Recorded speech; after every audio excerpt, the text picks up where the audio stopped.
పూజ చేసేటప్పుడు మధ్యలో మాట్లాడితే మనం ఎవరితో మాట్లాడతామో వాళ్ళకి మనం చేసే పూజ ఫలితం వెళ్ళిపోతుంది. కాబట్టి పూజ చేసేటప్పుడు ప్రతి ఒక్కరి మనసు భగవంతుడితో మాత్రమే మాట్లాడాలి, పక్కన ఉన్న వాళ్ళతో కాదు.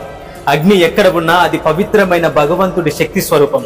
దాన్ని నోటితో ఊదడం దోషం. గోమాతలో సకల దేవతలుంటారు. గోవుకి ప్రతి శరీర భాగంలో దేవతలు కొలువై ఉంటారు. అలాంటి గోవును తిట్టడం గాని కొట్టడం గాని మహా పాపం అవుతుంది. అలాగే పంచభూతాల్లో వేటిని కూడా తిట్టడం గాని తన్నడం గాని చెయ్యకూడదు. మనం పడుకునేటప్పుడు దైవ నామస్మరణ చేస్తూ పడుకోవాలి.